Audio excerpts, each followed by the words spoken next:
የኢትዮጵያ ሕዝባዊ አብዮታዊ ፓርቲ ኢህአፓ እየተዘጋጀ የሚቀርብ ፍኖተ ዲሞክራሲ የኢትዮጵያ አንድነት ድምፅ ነው።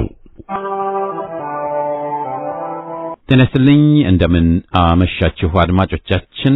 ዛሬ ማክሰኞ የካቲት 3 ቀን 2018 ዓመተ ምህረት ነው። የደምቢ ዶሎ ዩኒቨርሲቲ ተማሪዎች የነበሩትና በአክራሪ የኦሮሞ አሸባሪዎች የታገቱት ተማሪዎች ጉዳይ እስካሁን እልባትን አላገኘም። ብዙዎቹ ልጃገረዶች የሆኑት እነዚህ የአማራ ወጣቶች ከታገቱ ማክሰኞ የካቲት 3 ቀን 2233 ቀናት አለፋቸው። የወጣቶቹ ሰቆቃ ያብቃ እንበል። እስከ መቼ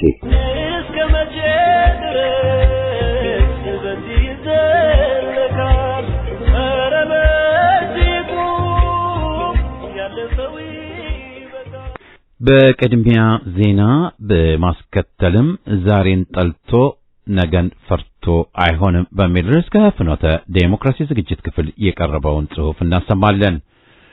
በመጨረሻም ምርጫ ደርሷል፣ ከ60 በላይ ፓርቲዎች ተመዘገቡ፣ ተፎካካሪዎች በመቶ የሚቆጠሩ እጩዎችን አስመዘገቡ፣ አቀረቡ፣ ወዘተ የሚሉ ዜናዎች ሰሞኑን እየተሰራጩ ይገኛሉ። የኢትዮጵያ ሕዝባዊ አብዮታዊ ፓርቲ ኢህአፓ ልሳን ዴሞክራሲያ በ2011 ዓመተ ምህረት የምርጫ ቧልት አባዜ በሚል ርዕስ አቅርቦት የነበረውን እትም አሰምተን የዝግጅታችን ፍጻሜ ይሆናል። አሁን ወደ ዜናው። ከዚህ ቀደም ዘረኛው አገዛዝ በኤሚሬቶች ድጋፍ በ10,000 ወታደሮችን ማሰልጠን የሚችል ካምፕ በቤኒሻንጉል መክፈቱንና የሱዳን ፈጥኖ ደራሽ ኃይል አርኤስኤፍ ታጣቂዎች ስልጠና መጀመራቸውን መዘገባችን ይታወሳል። ሮይተርስ የዜና ወኪል ዲፕሎማቶችን፣ የስለላ ባልደረቦችንና የሳተላይት ምስሎችን አስደገፍኩ ባለውና ባወጣው የዘገባ ካምፑ በሱዳን ድንበር አቅራቢያ መሆኑንም አረጋግጧል። ዘገባው አክሎም ካምፑ በሱዳን ለሚካሄደው ውጊያ ለፈጥኖ ደራሽ ኃይል አዳዲስ ምልምሎችን ያቀርባል ብሏል። በተያያዘ የሱዳን ወታደራዊ ባለስልጣኖች በአገሪቱ እየተባባሰ የመጣ ሰብአዊ ቀውስና ዓለም አቀፍ ስጋት ባለበት ሁኔታ ከፓኪስታን ጋር የተጀመረውን የ1.5 ቢሊዮን ዶላር የጦር መሳሪያ ለመግዛት ተስማምተዋል። ስምምነቱ በዋናነት ቀላል ተዋጊ አውሮፕላኖች፣ ድሮኖችና የአየር መከላከያ ላይ ያተኮረ ነው። ጦርነቱ ከተቀሰቀሰ ወዲህ በተባበሩት መንግስታት ድርጅትና በእርዳታ ድርጅቶች አገላለጽ ዓለም ካስተናገደቻቸው እጅግ አስከፊ የሰብአዊ ቀውሶች አንዱ ሆኗል ተብሏል። ሳውዲና ኤሚሬቶች በሶማሊያና በሱዳን በተለያየ ጎራ ተሰልፈው ሁኔታዎችን እያባባሱ መሆናቸውም እየታየ ነው። በሁሉም ቀጠናዎች ያሉ የአማራ ባንዳዎች አድማ በተናና ሚሊሻ ዘግይቶም ቢሆን የኦሮሞ ቁማር የገባቸው ይመስላል ሲሉ የፖለቲካ አንቂዎች ገለጹ። ለሽምግልና 3 ቄስና ሼክ መላክ በቂ ሆኖ እያለ የገዳም መነኮሳትና ባታንን ምንም በሌሉበት አማልዱን እያሉ መሆኑም እየተሰማ ነው። እኛ እንደምንረዳው ከእናንተ የሚጠበቀው አንድም ሎጂስቲክስና ትጥቅ ጠላት ካምፕ ላይ እንዳይቀር አደጋችሁ ቻላችሁትን ይዛችሁ የተረፈውን ሙሉ አቃጥላችሁ ብትተውት አፋብን ምህረት አድርጎ የሚቀበላችሁ ይመስለኛልና ይህን ብታደርጉ ይበጃችኋል ሲሉም አካባቢ ላይ ያሉ የህዝብ ተቆርቋሪዎች መልእክት አድርሰዋቸዋል። እንዳለው መረጃ የደቡብ ጎንደር ዞን ከ2000 በላይ ፓራ ኮማንዶ ሰልጣኞች ይዛችሁ የወጣችሁት ሰዎች ከብዛታችሁ ጋር ሲነጻጸር አናሳ ነው። መስተካከል አለበት። ሆኖም ግን ጥሩ ጅምር ነው። ከዚህም በኋላ ዲሽቃ፣ ብሬን፣ ሞርተር ይዞ በመውጣት ትልቅ ጀብድ በመፈጸም ፋኖን መቀላቀልና ከፋኖም ተርፎ በየመጋዘኑ ተከማችቶ ያለ መሆኑም ታውቋል። በዚህ ሰዓት ፋኖ ምንም አይነት ተተኳሽ የሚሆን መሳሪያ ሙሉ በሙሉ የታጠቀ ሲሆን ከየትኛውም አካል ያገኝም በፋኖ በኩል የሚመጣ ለውጥ የሌለ ስለሆነ በዋናነት ግን በአድማ ብተናና በሚሊሻ ስም ታገዛዙ እግር ፍቶሽታችሁ ያላችሁ በአንድም በሌላ መንገድ ወደ ወንድሞቻችሁ መጣችሁ ህዝባችሁን እንድትታደጉ የሚል መልእክት ተላልፏል። የዕለት ዜና በዚያ በቃ። ሞለ ፋሽስቶ ዛሬም ለቆጠኞች የነጻነት ዋጋ ድንበሩ እስከዚያ ነው። በዘመናት ምርክ ግንባርክን አሳየው ግንባርክን አሳየው ግንባርክን አሳየው ግንባርክን አሳየው ግንባርክን አሳየው ግንባርክን አሳየው ግንባርክን አሳየው ግንባርክን አሳየው ግንባርክን አሳየው ቀድሞ ለፋሽስቶች ዛሬም ለቆጠኞች የነጻነት ዋጋ ድንበሩ እስከዚያ ነው። በዘመናት ምርክ ግንባርክን አሳየው ግንባርክን አሳየው ግንባርክን አሳየው ግንባርክን አሳየው ግንባርክን አሳየው ግንባርክን አሳየው ግንባርክን አሳየው ግንባርክን አሳየው ግንባርክን አሳየው። ዛሬን ጠልቶ ነገን ፈርቶ አይሆንም። ቅዠት ተፈርቶ ሳይተኙ አይከርሙም። ዘጠኝ ሞት መጣብህ ሲሉት አንዱን ግባ በለው ያለውን ሰው ምሳሌነት መቀበሉ የተሻለ ይሆናል። የአርበኞች ዝርያ እንደመሆናችን መጠን ነውርና አስከፊ የምንለው ፍርሃትና እጅ መስጠትን ነው። ዛሬ በተራ አነጋገር አስቀያሚ ሆኗል። የምናያቸው ዱርዬዎች በኢትዮጵያ ይኖራሉ ብለን አስበን አናውቅም። አረመኔውን ወያኔ አስናቁ። በዚህ ዝቅጠት ባንዳ ከሃዲ ምሁራን ይኖራሉ ብለን አስበን አናውቅም። ግን ማየት ማፈር ተገደናል። ከመልካም ጠላ ክፉ ጠጅ ለማለትም ቅራሬም ጠጅም የለ። ደርግ ቆራጣ አንሶላ ነው ያለውን ወገን ያስታውሰናል። እግር ይሸፈን ራስ ሁሌም ጠብ። ትሻልን ፍለጋ ላይ ሳለን ትብስን ጫኑብንና እኛም ትሻል መጣች ብለን ለተወሰነ ጊዜ ተደናግረንና ራሳችንንም አገራችንንም ጎዳን። ወያኔና ሹሞቹ ያንድ ዘረኛ ሳንቲም ሁለት ገጽ ናቸው። ዛሬ አስጠሊታ ነው። እውን ኢትዮጵያ እንዲህ ነበረች ናት በሚል ንዴት ይዞናል። ነገሮች ግን ሁሌም ጥቁር ነጭ ብቻ አይደሉምና ታጋዩ ሕዝባችን ተስፋ ይሰጠናል። ሰፊ ጥቃት ቢደርስበትም ሕዝብ አሁንም በሃይማኖት በብሔረሰብ ደረጃ አልከፋፈልም ብሎ ገዢዎች ነን የሚሉትን አስቸግሯቸዋል እንጂ እነሱማ 27 ዓመት በላይ ስልጣን ይዘው ሊከፋፍሉን ሊያጠፉን ሞክረው ብዙ ሺህ ወገኖችን አስጨርሰዋል፣ ፈጅተዋል፣ ለመሬታችንን ለባዕድ ሰጥተዋል። አሁንም ገና አላቆሙም። ሆኖም ሁላችንም አንገባም አንደመርም ብሎ ሕዝብ የተቃውሞ ትግሉን አላቋረጠም። አብረውኝ ስለ ለውጥና ለኢትዮጵያ ይታገላሉ ያታግሉናል ያላቸው በየጊዜው ሸብረክ ብለው ሲከዱት፣ የዘረኞቹን ጫማ ሲስሙ፣ ሊከፋፈሉት ሲጥሩ ሲጎነበሱ ማየቱ ጸጸት ቢሆንበትም ኢትዮጵያዊው በአብዛኛው ለአገሩ ቆሟል፣ ቆማለች። ሰንደቁን አውለብልቦ እምነቱን ጠብቆ ይኸው ለአገሩ እየተዋደቀ ነው።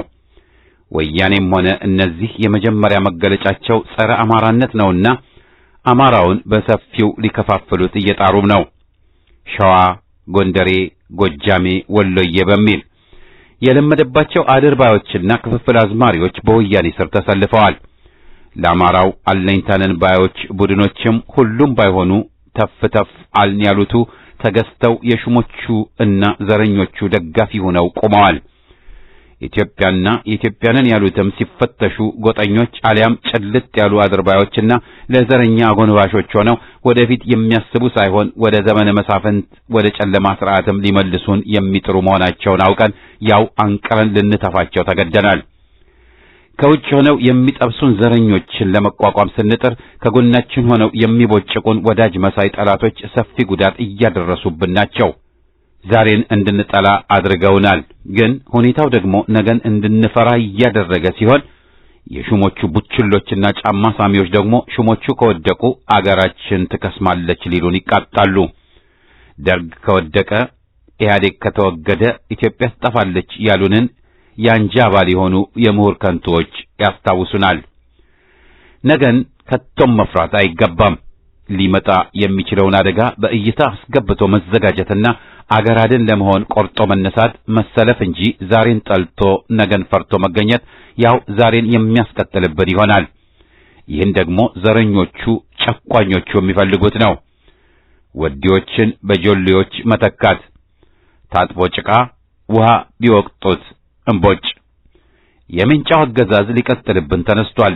ሹሙ እንዳለው ቤተ እምነቶችን ገና በሰፊው ያጋያሉ፣ የምዕመናን በዓሎችን ያግዳሉ፣ ሰንደቅ ዓላማችንን ያቃጥላሉ፣ በምንጫ ያርዱናል፣ በገጀራ ይቀነጥሱናል። መቼም ቢሆን መች የሚቀጠቡ አይሆኑም። በልዎ ሲባል የነበረውን አፍቀይረው ይነሱብናል። አደብ ይገዛሉ፣ ኢትዮጵያዊ ይሆናሉ ብሎ መጠበቅ ከንቱ ነው። ከባድ መደናገር፣ ግዙፍ ስህተት፣ ኢትዮጵያዊነትን አጋልጦ ለዘረኞች መስጠት። በመሆኑም በጊዜ ነቅቶ ለአገርና ለወገን መቆም ግዴታ ይሆናል። ያለችን አንድ አገር ናት፣ እሷም ደግሞ ኢትዮጵያ ናት። ሃይማኖት ያለንም እምነታችንን ማስደፈር ማስረከስ የሚታሰበን አይሆንም፣ ሊሆን መቼም አይገባም። በሃይማኖት ሽፋን ሊቀሉን የተነሱትን መጋተር ግዴታችን ነው። አንገታችሁን ስጧቸው የሚለው አይሰራምና ሰላም ፍቅር እያሉ ሸንግለው እንደ በግ ሊያርዱን የተሰማሩትን ቤተ እምነቶቻችንን ሊያቃጥሉ ሊያፈርሱ የተነሱትን መቋቋም ቅዱስ ግዳጃችን ነው። ሐራም ኃጢአት የሚሆነው በዝምታና በቸልተኝነት መጠቃት ነው። ሰላም ብለው እጅ መስጠትን የሚሰብኩንን ወግዱ ማለት አለብን። ዛሬ ከዘረኞች ጋር ቆመው ምርጫ የሚሉን ለሀገርም ለሕዝብም ቅንጣት የማይበጁ ትጥቅ አስፈቺ አደናጋሪዎች ናቸው። አቅንተፍ ተብለው ከትቢያ የሚወረወሩ። ዛሬ ወቅቱ የትግል ነው። ሊሰፍን የሚቃጣውን አስቀያሚና ጸረ ሕዝብ ጊዜና አገዛዝ ልናስወግድ በጋራ የምንነሳበት፣ ነገ ብሩህ ቀንን ለማምጣት የምንጥርበት፣ በዚህ አምነን መሰለፍ መሰማራት እንጂ በይሆናል ነገና ጨልመን ከዛሬው ደይን አንወጣም ማለቱ ስህተት ነው። ትላንትንም አዳንቀው ተዋትንኳቸው ባሉት መሰረት የዛሬዎቹን ደግፈው ከነካቸዋቸው አገር ትጠፋለች እያሉን ነው። ከዚህ የበለጠ መደደብ ማፈሪያ መሆን የት ተፈልጎ ይገኛል? ባንዳነትና አንጃነት ቀፎ ራስ መሆኑ ግልጽ ነው። አንድ ታዋቂ ገጣሚ ሲጽፍ አናቴ ላይ ሆኖ ለካ የሚጨፍረው ትላንትናዎቼን በሱ ጎታችነት ደግሜ እንድኖር ነው ያለውን ያስታውሷል። አህያ ይፈርጥጥ ጅብም እየተከተለ ይዘርጥጥ ነው እንጂ ጅብ ከአህያ በሰላም አያድርም። ዘረኞች ካመላቸውና አቋማቸው ሊቀየሩ መቼም አይቻላቸውም። ለዚህም ነው ጊዜና ዕድል መቼምና ከቶም ልንሰጣቸው የማይገባው። ጊዜና ስልጣን አገኘን ብለው ጦራም አከማችተውብን ቀን ተሌት እየዘመቱብን ነው። የሹሞቹ የኦነግና ሜንጫዎቹ ልዩነት በቅርጫቸው ላይ እንጂ ሁሉም አገራችን ኢትዮጵያን ሊቀራመቷት የተነሱ ናቸው። ልዩነታቸው ዘረኛ በመሆን አለመሆን ላይ አይደለም፣ ሁሉም ዘረኞች ናቸውና። በረሃ ነው፣ ጤፍ አያበቅልም። ወባ ግን በቆላ ፈንጪ ሆና ትገኛለች። ጊንጥም ካለቱ ስር ተደብቃ ትኖራለች። ነብርና ፍየል ተጋብተው ኖሩ ተረት ተረት ነው። ግማሽ ምዕት ዓመት ኢትዮጵያን እገነጥላለሁ ብሎ ስንት ሕይወት ያጠፋ ቡድን ከመቀጽበት ለኢትዮጵያ ሊቆም አለኝታ ሊሆን አይችልም። ሹሞቹ 27 ዓመት ወይነው በደም የተጨማለቁ የወያኔ መጋዣዎች የሆኑና የተባሉ ከመቼው ኢትዮጵያዊ ሆኑ ብለን ነው ከመጀመሪያው እጅ ያለ ተረታችሁን ለጅሎች ስበኩ ብለን ወግዱ ያልናቸው። በትግል ሁኔታን መቀየር ይቻላል ባዮች ብንሆንም የማይሆን ነገር ይሆናል ብለን አንቃዥም። ከዘረኞች ጋር ሰላም ሊኖር የሚችልበት ሁኔታ ለኛ አይታየንም። የተያያዙትን ያጥፊ መንገድ ትተው የሕዝብን ድምፅና ፍላጎት ካከበሩ ምናልባት ግን ካያያዛቸው ስናይ ይህ ከቶም መቼም የሚሆን አይመስልም።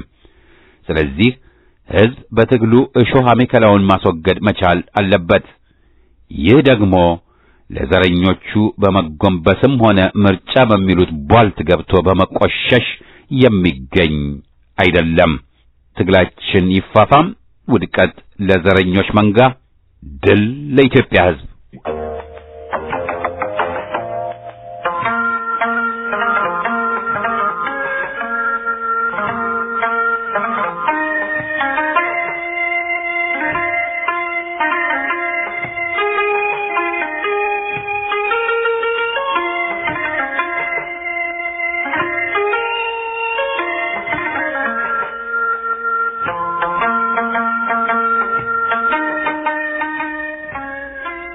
ዴሞክራሲያ የኢትዮጵያ ሕዝባዊ አብዮታዊ ፓርቲ ኢህአፓ ልሳን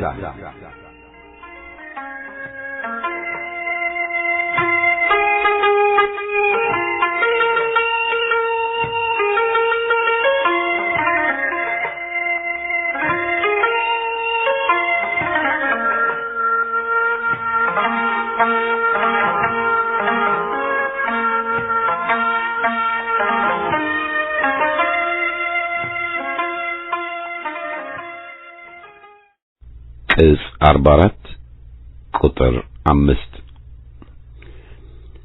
የምርጫ ቧልት አባዜ ለግማሽ ምዕተ ዓመት ያህል ሕዝብ የስልጣን ምንጭ የሚሆንበትን ሥርዓት እውን ለማድረግ እንዲሆን ሲካሄድ የነበረውና ኢትዮጵያውያን እስከ ዳር የተሳተፉበት ሕዝባዊ ትግል ላለፉት ለበርካታ ዓመታት የእልህ አስጨራሽ ጉዞ ያለማቋረጥ ቢያደርግም እስካሁን በድል ሊጠናቀቅ አለመቻሉ ግልጽ ነው። ኢህአፓ ልሳኑ በሆነው ዴሞክራሲያ በተለያዩ የዘወትር መጣጥፎቹና በሌሎችም የመገናኛ ዘዴዎቹ የሕዝባዊ ትግል ግብ የሆነው የሥርዓት ለውጥ እውን ያልሆነባቸውን ምክንያቶች በየምዕራፉ ሲዘረዝር ሲተነተንና ሲጠቁም አደጋዎችን ሲያስገነዝብና አቅጣጫንም ሲያመላክት መቆየቱም ይታወቃል። ቀደም ብለው በተሰራጩት የዴሞክራሲያ እትሞች የተስተናገዱት ጉዳዮች እንደተጠበቁ ሆነው በአሁኑ ወቅት አገራችን ያለችበትን ሁኔታ ድርጅታችን ኢህአፓ እንዴት ያየዋል? ዋና ዋና ችግሮቹስ ምንድናቸው? ችግሮቹንስ ለማስወገድ የሚረዱ እርምጃዎችስ ምን ሊሆኑ ይገባል? የሚሉትንና ሌሎች ተዛማች ጉዳዮችን በዚህ የዴሞክራሲያ እትም እናነሳለን።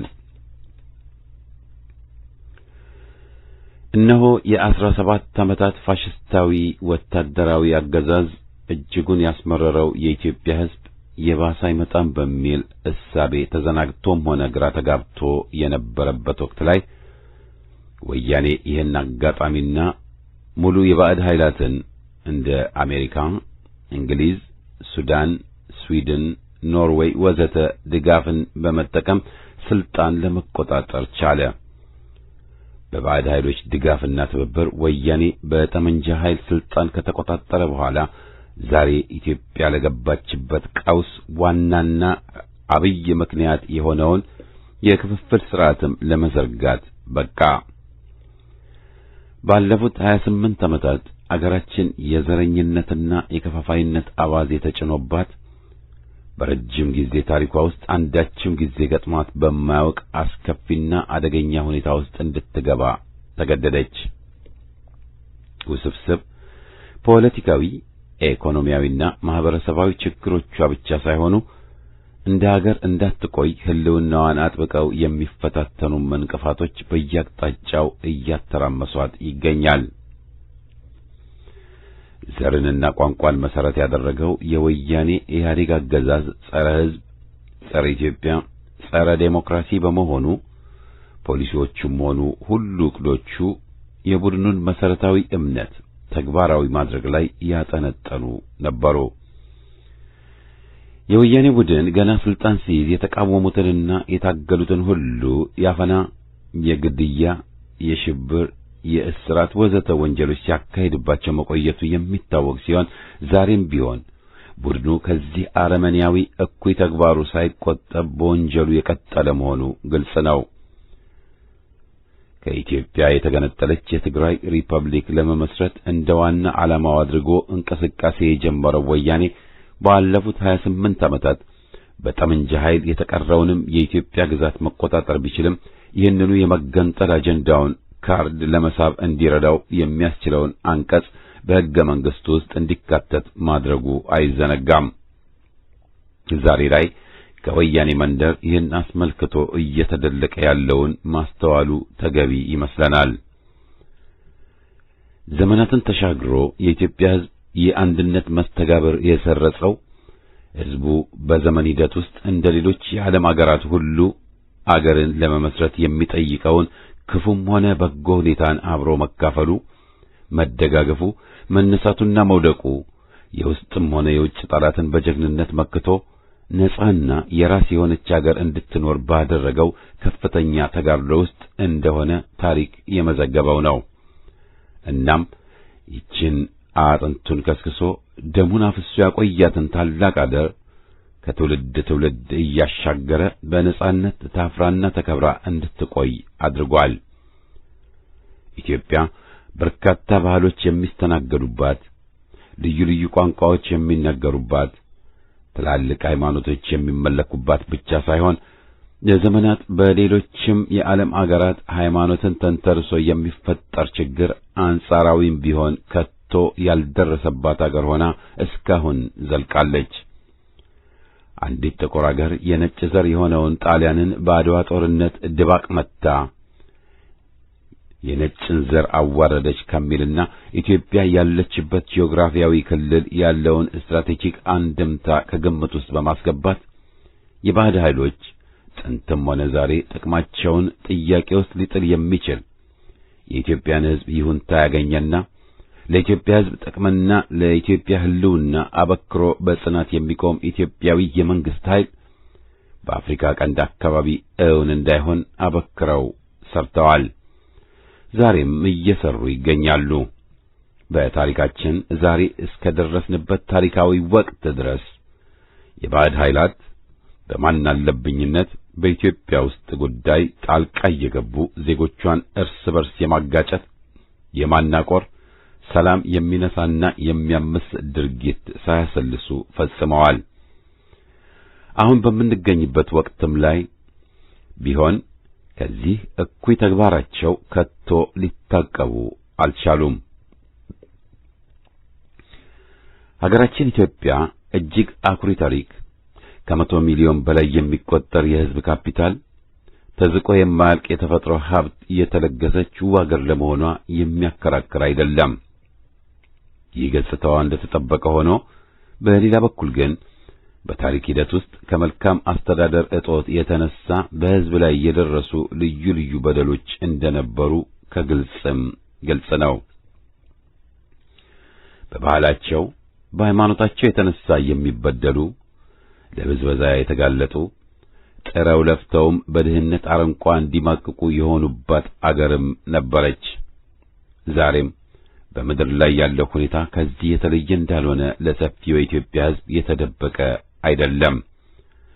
እነዚህን አስከፊ ገጽታዎች ለመለወጥ ነበር በ1966 ዓመተ ምህረት በየካቲት ወር ላይ ለዘመናት ውስጡን ተዳፍኖ ሲንቦለቦል የቆየው የሕዝብ ብሶት ድንገት ገንፍሎ ሳይታሰብ ከዳር እስከ ዳር በተካሄደ ሕዝባዊ አመጽ የአፄውን የጉልተኛ ሥርዓት ሊገረስስ ቢችልም ወደ ሕዝባዊ ሥርዓት አሻጋሪ የነበረው ጊዜያዊ ሕዝባዊ መንግስት ጥያቄ እስካሁን እውን ሳይሆን ቀርቷል። ለዚህ ዋናው ተጠያቂ ፋሽስታዊው ወታደራዊ አገዛዝና በወቅቱ ተባባሪው የነበሩት ልዩ ልዩ ጸረ ሕዝብ ኃይላት እንደነበሩ ቀደም ብሎ በሰፊው የተባለበት በመሆኑ እዚህ ላይ ላለመድገም መርጠናል።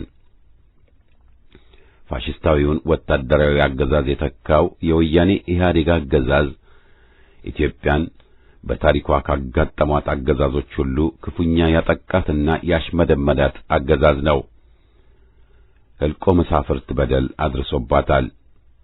ስልጣን የተቆናጠጠው የወያኔ ቡድን የአገሪቱን አንጡራ ሀብት በውጭ አገር ባለ ሀብቶች እንዳሻቸው እንዲበዘብዙ እድሉን አመቻችቶ የጥቅሙም ተካፋይ በመሆን ሀብት አካብቷል።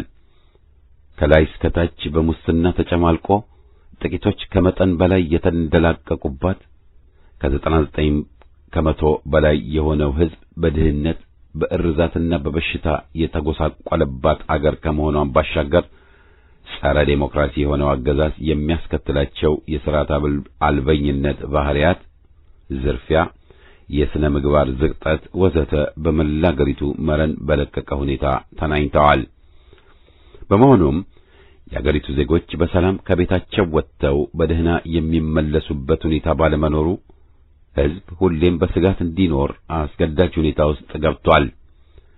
ቡና ፈልቶ መስከኑ አይቀርም ከሚሉን ለሕዝብ ንቀት ካላቸው ሹሞች በስተቀር ለሌሎቻችን ግን ይህ ክስተት አሳሳቢና ትኩረትን የሚሻ አገራዊ ዋና ጉዳይ መሆኑ የሚያከራክር አይደለም። የሚያውቀውን የኖረበትንና እየኖረበት ያለውን እንደ መድገም አይቆጠርብንና የኢትዮጵያ ሕዝብ በወያኔ ዘረኛና አምባገነን አገዛዝ ስር የሰብአዊና ዴሞክራሲያዊ መብቱ ሙሉ በሙሉ ተረግጦ በነጻ የመደራጀት፣ የመጻፍ፣ የመሰብሰብና የመናገር በእውቀቱና በችሎታው መጠን ሥራ ሰርቶ ራሱን ጠቅሞ በአገሪቱ የኢኮኖሚ ተሳትፎ ውስጥ ሊኖረው የሚገባውን የዜግነት ሚና ለመጫወት ያልቻለበት ሆነ። ከ2010 ዓመተ ምህረት በፊት ባሉት 3 ዓመታት ውስጥ የወያኔ ኢህአዴግ አገዛዝ ለማስወገድ በርካታ መስዋዕትነትን የጠየቀ ትግል ተካሂዷል። በሙስና የላሸቀው የወያኔ ኢህአዴግ አገዛዝ ከሻዕቢያ ጋር ባደረገው ጦርነትና በኋላም የመለስ ህልፈት ታክሎበት የክፍፍልና አለመግባባት ሰለባ ለመሆን በመብቃቱ ተዳክሞ ስለነበር እንደ ቀድሞው የሚደርስበትን ተቃውሞና ትግል ለመቋቋም የሚችልበት አቅሙ እጅጉን እንዲሳሳ ሆነ። የሕዝቡ ትግል የወያኔውን አገዛዝ አስወግዶ የሥርዓት ለውጥን ለማምጣት የሰነቀ በመሆኑ ያገዛዙን በስልጣን ላይ መቆየት በጥያቄ ውስጥ የሚያስገባ ሁኔታ ውስጥ ከቶት እንደነበር የቅርብ ጊዜ ትዝታ ነው።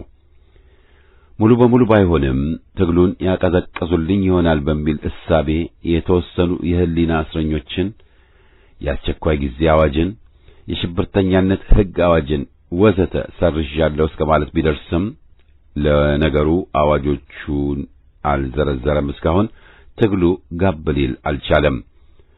ተጠናክሮ የቀጠለው ትግል አገዛዙን ለማስወገድ ጠርዝ ላይ ደርሶ የነበረ ቢሆንም ታማኝ አገልጋይ ሎሌያቸውን ፈጥኖ ለማዳን አሜሪካና ሳውዲ በቂ ዝግጅት የጠየቀ ዕቅድ በመንደፍ ሥራ ላይ በማዋል ትግሉን ማቀዝቀዝ ችለዋል። እነሆ የዓመት ተኩል ዕድሜውን እየዘለቀ ያለንበት የአገሪቱ ሁኔታ የማማለል ችሎታና ሁሉን አውቃለሁ በሚል የአገርና የፖለቲካን ጉዳይ እጅግ አቀሎ በሚወስድ ለመሰረታዊ ጥቅም የሚደረግን ግብግብ በፍቅርና በመደመር አባዜ መለወጥ ይቻላል በሚል የቃላት ጋጋታ አሜሪካኖች ሲያዘጋጁት የቆየን ኮሎኔል በጠቅላይ ሚኒስትርነት ማዕረግ ከሾሙት ወዲህ ወያኔ ኢህአዴግ የሕዝቡን ስርዓት ለውጥ ፍለጋ ትግል ለማድበስበስ ሆን ብሎ የተደረገ እንቅስቃሴ የተገኘ እንደሆነ ግልጽ ሆኗል። በጣም አስገራሚና ንቀት በተሞላበት መንገድ በሙስና ተጨማልቅ ያለው ሕዝብን ወደ ትግል እንዲገባ ያበቁትን ግፎችና በደሎች ሁሉ በተደጋጋሚ ገምግሜ እርምት ለማድረግ ተዘጋጅቻለሁ፣ ይቅርታም ጠይቃለሁ ያለው አገዛዝ የመፍትሄውን ፍለጋና መሪነት ለኔ ተውት ብሎ ተፈጥሞብንም ይገኛል። የለውጥ ኃይል ነኝ እያለ ከመቀላመዱም በላይ ወደ ዴሞክራሲ ልትሸጋገሩ የምትችሉት በኔ መሪነት እንጂ ነው እያለ በሕዝብ ላይ ተሳለቀ። ሹሙ ኮሎኔል ሳይፈራና ሳያፍር ባለፉት ዓመታት የወያኔ አገዛዝ ውስጥ በደልና ግፍ የፈጸሙትን አስወግዶ የወያኔ ኢህአዴግን አገዛዝ ለማስቀጠል እንደሚሰራና ሕገ መንግሥት ተብየውም እንዲሁ ቀጣይነት የሚኖረው መሆኑን መግለጹ የሚዘነጋ አይደለም። አንድ ዓመት ከግማሽ ዕድሜ እየተጠጋ ያለው በሹሙ እየተመራ ያለው እንቅስቃሴ አፉ ቅቤ ልቡ ጩቤ እንዲሉ አይነት ሆኖ እነሆ ቀድሞም ከሕዝብ ያልደበቀውን ጉዳይ አንድ ባንድ ተግባራዊ ሲያደርግ ቆይቷል። መፍትሄ የተባሉትም በቅድሚያ የሹሙን ቡራኬ እንዲያገኙ ሆነው ለሥርዓቱ ቀጣይነት የሚበጁት ሁሉ በሥራ ላይ እንዲውሉ እየተደረገ ነው። እቅዱም ያለውን ሥርዓት ቀባብቶ ለማስጓዝ በሚያስችል ታሳቢነት የተቃኘ በመሆኑ እዛው ፈላ እዛው ሞላ ከመሆን የተለየ አልሆነም። ይህም ከላይ ልንጠቅሰው እንደሞከርነው የመከራችንን ቀጣይነት የሚያውጅ እንጂ ተስፋችንን የሚያለመልም ብስራት እንዳልሆነ የምንስተው አይሆንም። ዛሬ ላይ ሕግና ሥርዓት የማስከበር ኃላፊነት የጎደለበት ብሔረተኝነት፣ ዘረኝነት፣ ጎጠኝነት እንደልባቸው የሚፈነጩበት ለም ስፍራ ተመቻችቶላቸው የአገሪቱን ሕልውና እየተፈታተኑ ያሉ ከመሆናቸው ባሻገር እንደ ተጨማሪ ሁለተኛ መንግስት ራሳቸውን በትጥቅ ሳይቀር አደራጅተው የፈለጉትን ሁሉ በማድረግ በሕዝብና በአገር ላይ ልዩ ልዩ ወንጀሎችን ተዉ የሚላቸው በጠፋበት ሁኔታ እየፈጸሙ እንዳሉ የአደባባይ ምስጢር ከሆነ ሰንብቷል። መንግስት ነኝ ባዩም በለውጥ ሂደት ውስጥ ባለች አገር እንዲህ ያሉ ሁኔታዎች መከሰታቸው አይቀሬ ነው በሚል ስሌት ግዴላችሁም በሂደት ይከስማሉ ብሎ ይሳለቅብናል። በመሬት ላይ ያለው ሐቅ ግን ላለፉት 28 ዓመታት በወያኔ ኢህአዴግ በመላ አገሪቱ ተተክሎ የቆየው የዘረኝነትና የክፍፍል መሰሪ ፖሊሲ ሲሆን ለዘመናት አብሮ የኖረውን ሕዝብ እኛና እናንተ በሚል ዘይቤ ከፋፍሎ እርስ በርሱ በክፉ እንዲተያይ የጥላቻ ስሜት እንዲተክል ተጽዕኖ ሲያደርግ ቆይቷል። ከዚህ ፖሊሲ ተጠቃሚዎቹ ያገዛዙ ሹሞችና የለውጡ ደጋፊዎች ነን የሚሉ ልዩ ልዩ ቀለሞች ያነገቡ ክፍሎች እንዲሁም የተወሰኑ የመገናኛ ብዙሃን ተቋሞች ናቸው። የኑሮ ውድነቱ፣ መፈናቀሉ፣ ስራ አጥነቱ ሕዝብን ያስመረረ ከመሆኑም በላይ ያለ ስጋት እንደ ልብ ወጥቶ መግባቱ ከቦታ ቦታ እንዳሻ መንቀሳቀሱ የሚናፈቅበት ጊዜ ላይ ተደርሷል። ይህ ለማንም ጤነኛ ዜጋ ቀስም የሚሰብር ድባብ ነው። ዛሬ ላይ ያለችው ኢትዮጵያ ከአምባገነን አገዛዞች ራሷን ነጻ ለማውጣት ያደረገችው ትግል በመስቀለኛ ጎዳና ላይ ብቻ ሳይሆን ሕልውናዋንም ጭምር ስጋት ላይ የሚጥል ሆኖ ይገኛል። ከዚህ ድባብ ለመውጣትና ኢትዮጵያንም ለመታደግ ምን ማድረግ ይበጅ ይሆን የሚለውን ጥያቄ በሰከነና ኃላፊነት በተሞላው መንገድ ለመመለስና ጉዳዩ የኔም ነው የሚል ኢትዮጵያዊ ሁሉ አርቆ አስተዋይነትን በተላበሰ መንፈስ እንዲያጤነው ጊዜው የግድ ይላል። ኢትዮጵያ የሁላችንም የጋራ ሀገር ናት። ለገሚሱ እናት፣ ለቀረው የእንጀራ እናት እንድትሆንም አይጠበቅም። ይህ ሲባል ግን በየጊዜው እኔ አውቅልሃለሁ የሚሉ ኃይላት የስልጣን ርካቡን እየተቆጣጠሩ በሕዝብ ላይ በሚያደርሱት ግፍና በደል ፍዳቸውን የሚያዩ የህብረተሰብ ክፍሎች አልነበሩም ማለት እንዳልሆነ ግልጽ ነው። ዛሬም የሉም ማለት እንዳልሆነም ሁሉም ይገነዘባል ብለን እናስባለን። ይሁንና ይህን ሐቅ የማይቀበሉ መኖራቸውን ሳንዘነጋ እኒህ በሕዝብ ላይ ግፍና በደል አድራሾች ግን ከጠቅላላው ሕዝባችን ቁጥር በልጠው የተገኙበት በታሪካችን አንዳችም ጊዜ አልነበረም። ዛሬም ቢሆን ቁጥራቸው እዚህ ግባ የሚሉት አይደለም። እኒህ ክፍሎች ሁልጊዜም ከሕዝብ ጥቅምና ፍላጎት ከሀገር ሕልውናና ደህንነት ጋርም ተጻረው የቆሙ ናቸው። እስካሁን በተጓዝንበት የታሪክ ሂደት ሕዝብ ከእነዚህ ኃይሎች ሲያደርሱበት የነበሩትን ግፍና በደሎች ለማስቆም በዛም አነሰ ሳይታገላቸው የቦዘነበት ወቅት የለም። ዛሬም ይህንኑ ከማድረግ እንዳልተቆጠበ የምንመለከተው ነው። ኢህአፓ አንዱ የዚህ የሕዝብ ትግል አካል ሆኖ እየታገለ እዚህ ደርሷል። በዋናነት የታገለውም በዚች የጋራ አገር በሆነችው ምድር ላይ ሕዝብ የማናቸውም ጉዳዮች የበላይ ወሳኝ መሆኑ በተግባር እንዲረጋገጥ ነው። አለመታደል ሆኖ የኢትዮጵያ ሕዝብ ይህን የማይገረሰስ መብቱን በታሪኩ አንዳችም ጊዜ በሥራ ላይ ሊያውል የቻለበት ወቅት ገና አላጋጠመውም።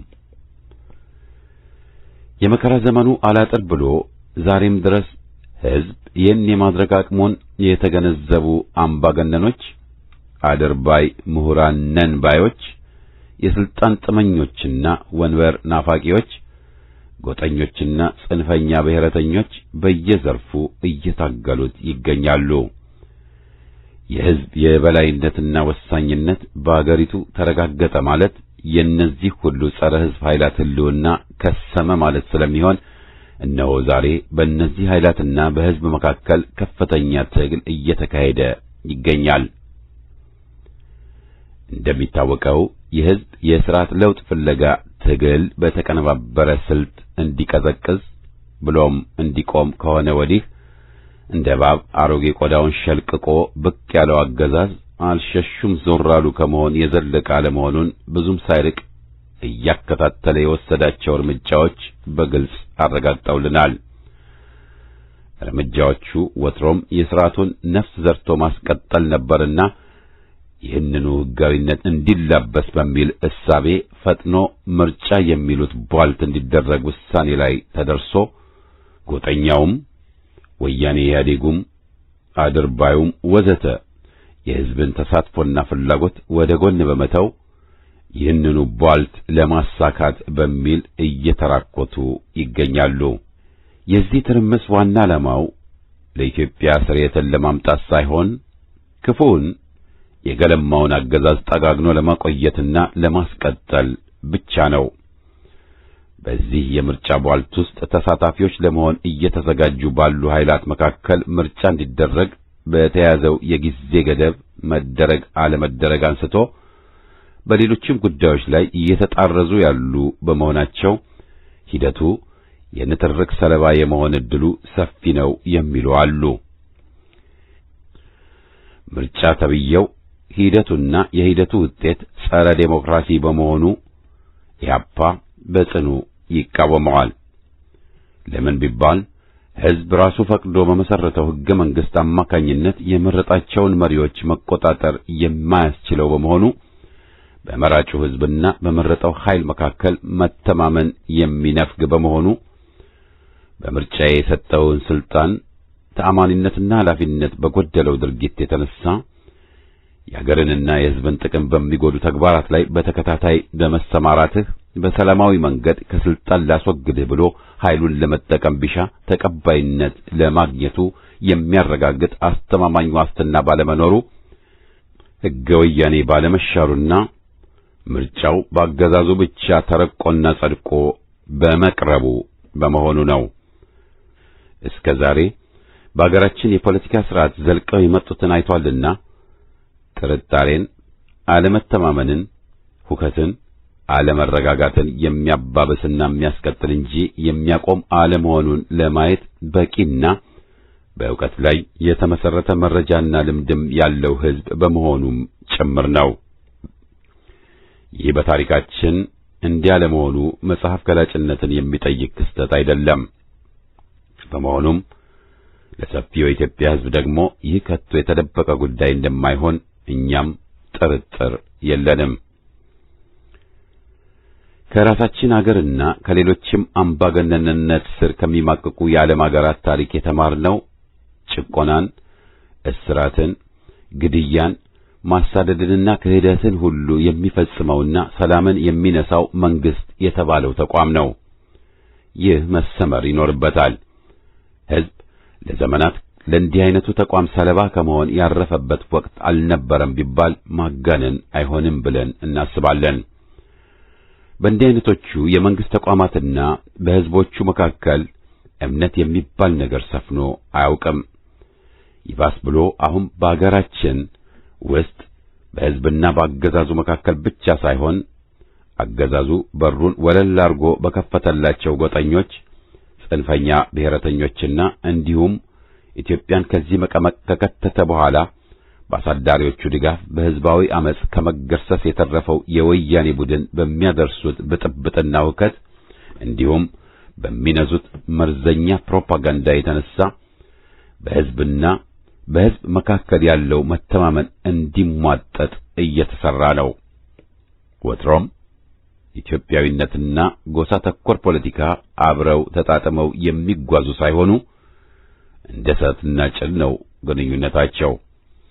ምን ማለታችን እንደሆነ በማያወላዳ መንገድ ለማስቀመጥ ጭዱ ጎጠኝነት፣ እሳቱ ደግሞ ኢትዮጵያዊነት ለመሆኑ የጅምላ ማንነት ወይም ሞት ከሚሉ ጉዶች በቀር ለተቀረው ሕዝብ ለቀባሪው አረዱት አይነት ነው የሚሆነው።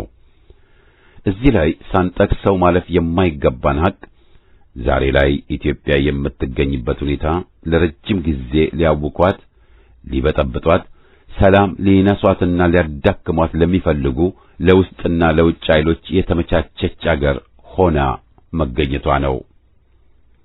በተከታታይ ሁለት ስርዓቶችን ያስወገደና ሶስተኛውን የወያኔ ስርዓት መቃብሩ አፋፍ ላይ ያደረሰ ህዝብ የሚስማማውን መንግስት በጋራ ለመመስረት ገና አልተሳካለትም። በስልጣን ላይ የሚሰየሙት አገር ማፍረስ እንጂ ህዝብን አስተባብሮ መምራት አልተቻላቸውም። በፍርሻው ላይ በሚፈጠረው ግርግር አጋጣሚውን ተጠቅመው የመንግስት ስልጣን ለሚነጥቁ አምባገነኖች አገሪቷና ነዋሪዎቿ ሰለባዎች ሆነው ዘልቀዋል። ለዚህ ሁሉ ችግር እንዳይነተኛ ምክንያት ሆኖ የሚጠቀሰው የአገርን ዘላቂ ጥቅም ከግል የፖለቲካ ጥቅም በላይ አሻግሮ ያለማየት ችግር ሆኗል። ሜዳው ሁሉ የተጥለቀለቀው ለጊዜያዊ ስልጣን ማርኪያ በሚሽቀዳደሙ እንጂ እምብዛም ለአገርና ለሕዝብ ዘላቂ ጥቅም በሚጨነቁ ኃይሎች እንዳልሆነ ከማንም የተሰወረ አይደለም። በወቅቱ የፖለቲካ ሹሞች የፖለቲካ ምህዳር ስልጣን እናገኝ ይሆናል ብለው የተኮለኮሉት ሁሉ ሰሞኑን በተፈጠረው ሁኔታ እንደ ተተኮሰባት ድኩላ ግራ ተጋብተው ደንዝዘዋል። ቆይተውም ያመኑት ፈረስ ጣለ በደንደስ እንዲሉ ሆኖባቸው የታሪኩን ጠባሳ እንደ ተሸከሙ እስከ ኖሩ ድረስ ይኖራሉ። እግዚኦ ለሁሉም አይነት አድርባዮች፣ ለሰለጠነ ፖለቲካ አፈቀላጤዎች። የኢትዮጵያ ሕዝባዊ አብዮታዊ ፓርቲ ኢህአፓ የአምባገነኖች አገዛዝ ተወግዶ በምትኩ የሕዝብ የስልጣን ምንጭነትና ሕዝብ በእኩልነት በአንድነት የሚኖርባት ዴሞክራሲያዊት ኢትዮጵያ እውን እንድትሆን ትግሉ የጠየቀውን መስዋዕትነት ሁሉ ከፍሎ ከሕዝብ ጋር ወግኖ ለሕዝብ ጥቅም ቆሞ በየጊዜው ከተፈራረቁት አምባገነኖች ጋር ጉሮሮ ለጉሮሮ ሲተናነቅ ቆይቷል። ዛሬም በጽናት በዚሁ እንደቀጠለ አለ። በሁለተኛው የድርጅቱ ጉባኤ ላይ ባገኘው ተመክሮ ላይ በመመርኮዝ ለመድበለ ፓርቲ ፖለቲካ እታገላለሁ ካለ ወዲህ እስካሁን ድረስ ይህንኑ በኢትዮጵያ እውን ለማድረግ እየታገለ ይገኛል። ዴሞክራሲያዊት ኢትዮጵያም እውን እስከምትሆን ድረስ መታገሉንና ማታገሉን በአገር ውስጥም በውጭም በስፋት ቀጥሎ ይገኛል። ኢህአፓ በአገዛዙ ውስጥ የለውጥ ደጋፊዎች ነን በሚሉ አፈጮሌዎችና ስርዓቱን ለማዳን በተንቀሳቀሱ የውጭ ኃይላት አማካኝነት የተደናቀፈው ህዝባዊ የስርዓት ለውጥ ፍለጋ አመጽ የተቀናጀና በጽኑ የተደራጀ አመራር የተመራ ባለመሆኑ የተነሳ ለነዚህ ኃይሎች ተንኮልና ሴራ በቀላሉ ሰለባ ለመሆን መብቃቱን በተጨባጭ በመረዳት ሊከተል የሚችለውን አደጋ ባፈጮሌዎች ዲስኩር ተማልሎ ተቻኩሎ ስሜታዊነትን በተላበሰ መንገድ ድጋፉን ሰማይ ጥግ ላደረሰ ሁሉ በጊዜው ጠቁሞ እንደነበር የቅርብ ጊዜ ትዝታችን ነው። በዚህም የተነሳ ለሀገራችን ህልውናና ለሕዝብ ካለን ክብርና ፍቅር የተነሳ ያደረግነውን እልህ አስጨራሽ ትግልና የከፈልነውን መስዋዕትነትና አኩሪ የጀግንነት ታሪካችንን እንደዋዛ አጋጣሚውን በመጠቀም ጊዜ ወዳደላበት ያዘነበሉ ኃይላት ሁሉ ሊያስቸለችሉት ሞክረው እንደነበር ያስተዋልነው ነው። ይሁንና ያን ሁሉ ጫጫታ በተገቢው መንገድ ስናጋልጠው ቆይተናል። ያም ሆኖ ዘመቻው ዛሬም ድረስ ያላቋረጠ ቢሆንም አሁን ላይ በአገሪቱ የተከሰተው ሁኔታ ቀደም ብለን በጥንቆላ ሳይሆን በመሬት ላይ ያሉትን ሁኔታዎች ያሳለፍነውንም ተመክሮ በማገናዘብ በጥልቀት በመዳሰስ ትክክለኛ መረጃዎችንና ዕውቀትን ተንተርሰን የደረስንበትና ያሳወቅነው ድምዳሜ ነበርና የጠበቅነው ሆኗል ከማለት ውጭ የምንለው የለም።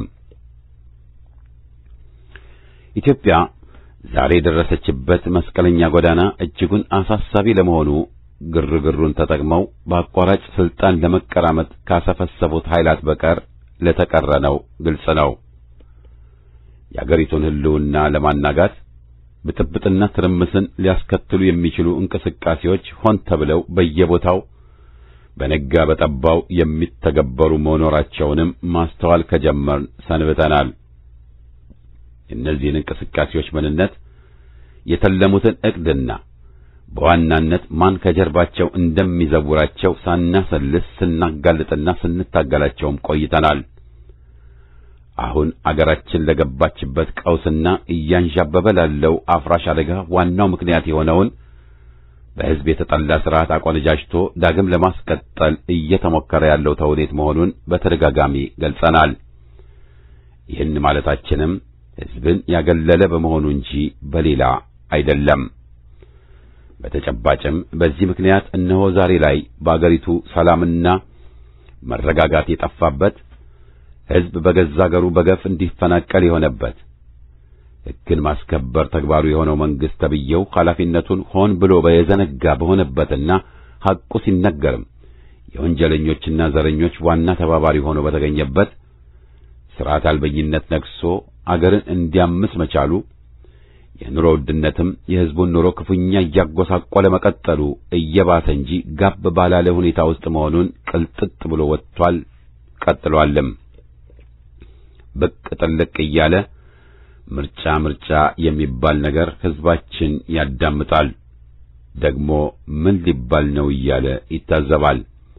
ባጭሩ ግን ጋሪውን ከፈረሱ ላስቀደመ ምርጫ ቧልት ሕዝብ ቀደም ብለው በእንዲህ አይነቱ አገዛዝ ስር በየጊዜው ተደጋግመው ይደረጉ ከነበሩ የምርጫ ቧልቶች ልምድ ላይ ተመርኩዞ ልብን ፈካ የሚያደርግ ውጤት ይሰርጻል ብሎ ተስፋ ባያደርግ የሚገርመን አይሆንም ባዮች ነን። ኢህአፓ ይህን ሁኔታ በተመለከተ ደግሞ ደጋግሞ ብዙ ጊዜ ብሎበታል። በህወሓት ፊት አውራሪነት ለ27 ዓመታት በግድ በሕዝብ ጫንቃ ላይ ተጭኖ የቆየው አምባገነን አገዛዝ በአገርና በሕዝብ ላይ ላደረሰው ተቆጥሮ ለማያልቅ ግፍና በደል ተጠያቂ መሆኑን ራሱም ጭምር አምኖ ባለበት ራሴን አድሼ ለኢትዮጵያ ስሬትና መድህን ለማምጣት እኔው ኃላፊነቱን ኦዴፓ ኦህዴድ በተባለው ጭምብል ፊት አውራሪነት ወስጃለሁ ካለበት ወቅት ጀምሮ በአገሪቱ ላይ እየሆኑ ያሉትን ፖለቲካዊ፣ ኢኮኖሚያዊና ማህበራዊ ቀውሶችን ሁሉ በቅንነት የሚከታተል የትኛውም ዜጋ ይስታቸዋል የሚል እምነት የለንም። ይህ አሁን በሹሙ እየተመራ ያለው አገዛዝ ቀውሶቹ ሁሉ ያስከተሉትን ወሳኝ ተቋማት ይዘታቸውን ሳይሆን ቅርጻቸውን ለዋውጦ ለማስቀጠል እየሰራ ያለ በመሆኑ እነሆ በነበሩትና በቀጠሉት ችግሮች ላይ ሌሎች እየተጨመሩ መሄዳቸው አልቀረም። ስርዓቱ በዚህ እስከ ቀጠለ ድረስ ፍዳችንና ስቃያችን እንዲሁ የሚቀጥሉ መሆናቸው አይቀሬ ነው። እንዲያ ለመሆኑ መናገራችን ትንግርት ሳይሆን ከአምባገነን አገዛዝ ባህሪ የግድ የሚመነጩ በመሆናቸው ስለሆነ የኛው አገር ታሪክ በራሱ ስለሚናገር ሌላ እማኝ ፍለጋ ከመዳከር ተቆጥበናል።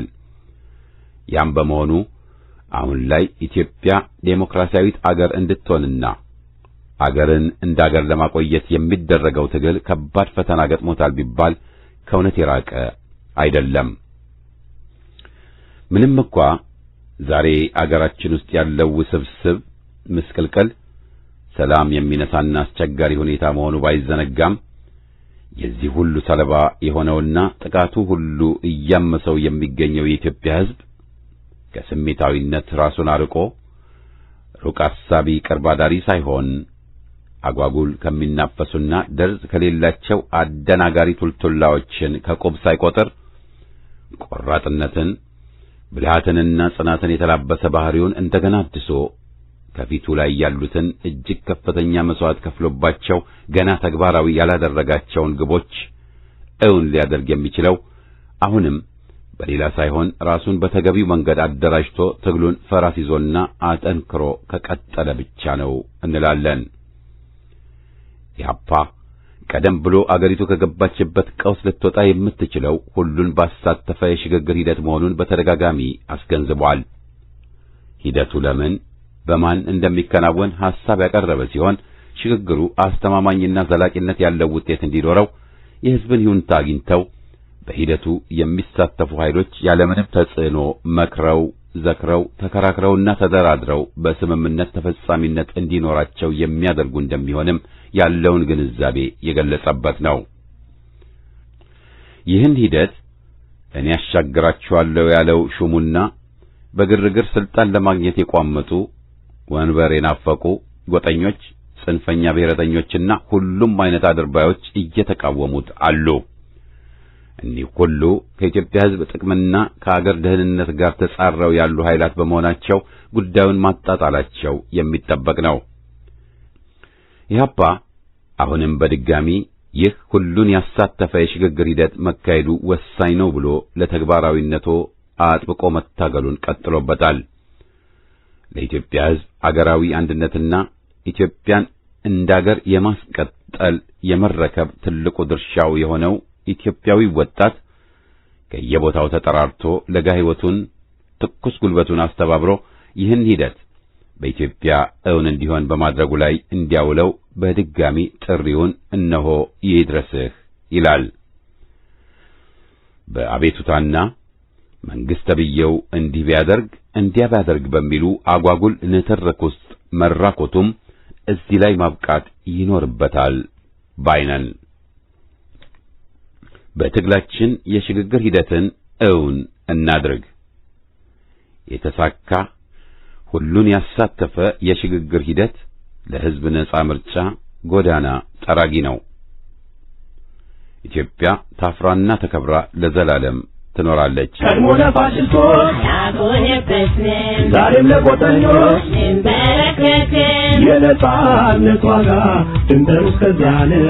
በዘመን አስመርቅ ግንባርክን አሳየው ግንባርክን አሳየው ግንባርክን አሳየው ግንባርክን አሳየው ግንባርክን አሳየው ግንባርክን አሳየው ግንባርክን አሳየው ግንባርክን አሳየው ግንባርክን አሳየው ለመድብ ለፓርቲ ቀድሞ የታገለ መቃይ ተፋላሚ ታግሎም ያታገለ ሕግ የበላይ ይሁን ብለህ ያስተማርከው ሉዓላዊነትን በክብር የያዝከው የአገር ክብር መላሽ ኢህአፓ እውነት ነው የሕዝብ ተስፋ ነህ ግንባርክን አሳየው ግንባርክን አሳየው ግንባርክን አሳየው ግንባርክን አሳየው ግንባርክን አሳየው ግንባርክን አሳየው ግንባርክን አሳየው ግንባርክን አሳየው ግንባርክን አሳየው ቅንነት የሞላው ሁሉንም ያቀፈው ዓላማው በጥናት በግልጽ የተጻፈው ለፍትህ የቆመ በደልን የጠላ የጨለማው መብራት የእውነት ብርሃን ፋና እምነት፣ ጽናት፣ ፍቅር ኢትዮጵያዊነት ነው። እናሸንፋለን። ግንባርክን አሳየው ግንባርክን አሳየው ግንባርክን አሳየው ግንባርክን አሳየው ግንባርክን አሳየው ግንባርክን አሳየው ግንባርክን አሳየው ግንባርክን አሳየው ግንባርክን አሳየው